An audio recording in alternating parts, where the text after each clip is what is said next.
All right, One World, back at another episode of At the Whiteboard here with One World athlete, Catalyst athlete, athletics athlete, and One World trainer, Chyna Cho.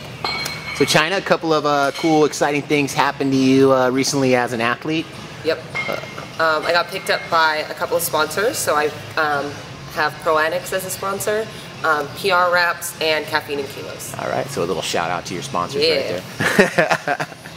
All right, cool. So let's just kind of talk real quick a little bit about, me and you were having a discussion the other night. We were talking about how many people, we've had people that have just like walk into the gym and go, yeah, I saw this ESPN on CrossFit stuff on ESPN and I think I can do that. I'm ready to train and do that. I know I can do it. It's like no problem. So that's what we're all trying to do. Right.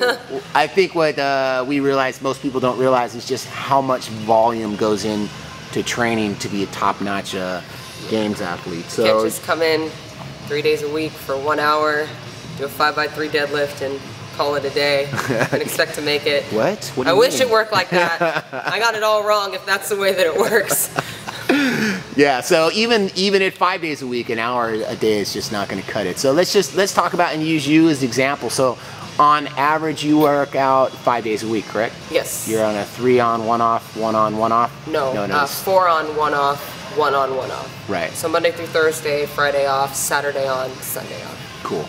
And typical training overall, because sometimes you split your day into 2 sessions, how many hours a day are you train on your training days? I would say pretty much a minimum of 3. Yeah, I would say that's about right. 3 hours. Yeah. So you're doing you go to Catalyst Athletics and train 3 days a week, correct? Monday, Yes. Tuesday, Thursday? Yes. And you do usually strength there. Sometimes you do your Metcon there too, but mostly you go and do your strength. Mostly it's a strength portion, unless she mixes it up, which she has been lately. And she being Amy at Everett. Ah, yeah, and she's your coach. Yes, she is. When you guys are in your 2nd season together. Yes, we are. She is amazing. I hate her right now, but she's amazing. You show her those red marks on your shoulders right now, or because of Amy? So you started out. So you made the games in 2010, and you did it kind of much. I mean, you had Austin was training for you, CrossFit Millpiece was programming for you. Yeah. You really kind of did that all on your own, and then we ended up hooking up with John Wellborn. Yep. And John coached you for 2 seasons. Yep.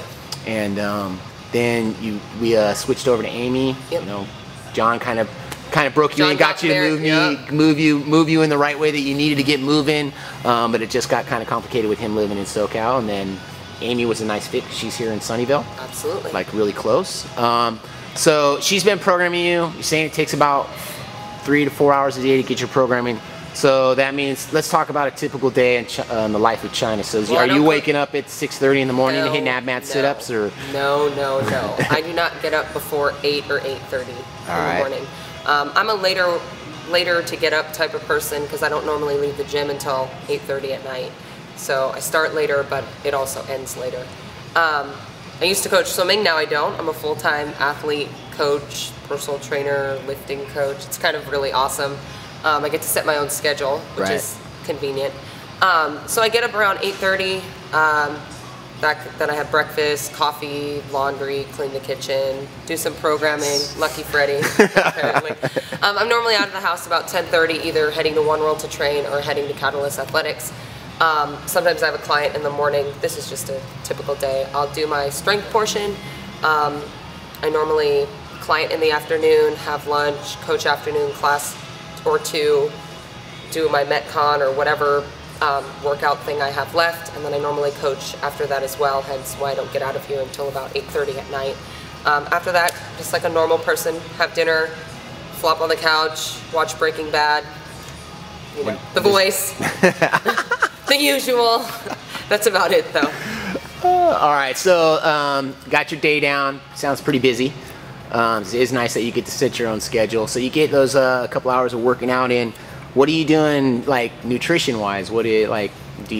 Are you following paleo? Are you zone paleo? Or are you like? I don't really not eat anything. I kind of eat what I feel like eating at the time. I have a fairly good idea of what's good for me or going to help me and what's really bad or not so great for me. But I like to be happy with what I eat, so I eat a lot of meat and a lot of fat and a lot of like good carbs, I would say, but I definitely indulge and have ice cream and popcorn and all that shit on a daily basis, wine on a daily basis, because it makes me happy, and I feel like if I don't eat that stuff, I get too lean or all that stuff, and I kind of like the way I look right now, so looks are kind of important for me too. So you're not like a strict paleo person? Absolutely not. Oof, no. I always find it weird that everybody thinks that like to be an elite level CrossFitter, that everyone thinks that you have to follow this. I think everybody's different. I don't think any one way will work. I mean, maybe for some people the paleo diet following it very strictly really helps. I just feel angry that I can't eat the things that I want to eat, and me being angry makes me train angry, and that's never a good thing. So I'd rather enjoy what I eat and be happy doing the things that I do. Yeah, I like you happy rather than angry. Exactly. Also. All right, so recently you and I both attended the Catalyst Athletics weightlifting. It was amazing. If you guys haven't taken it or are interested in taking some sort of cert, I have applied everything I've learned into all the classes that I coach, every client that I coach, and it's phenomenal. Yeah, I would definitely put it right up there with the CrossFit football seminars. The two best things you could do for your career as a coach. Those two, I would definitely recommend. The test was hard, yeah? Yes. A lot harder than I thought, and I train at that gym. But I think you scored the highest in the class, and you beat me once again as usual. 93%. Of course, you're not done yet, though. We still have the second part. Yeah, we still have the online portion. So, and let's close it out. So, you're a coach. What's your pet peeve as a coach when coaching a group session? What is your one pet peeve things that you don't? Okay. Let's go with one pet peeve. I don't mind when people are late. I don't like when people are late and they try to sneak in as if they weren't late. Like disrupt somebody else and be like, "What are we doing? What are we doing? Why don't you just come up to me and say, hey, I'm late, sorry about that, what do you need me to do?" All right. Otherwise, you bite their head off. Otherwise, I bite their head off. All right, now go lift a house or something like that. You're still not done, right? No. A little bit more to go? Yes. All right. One World, out.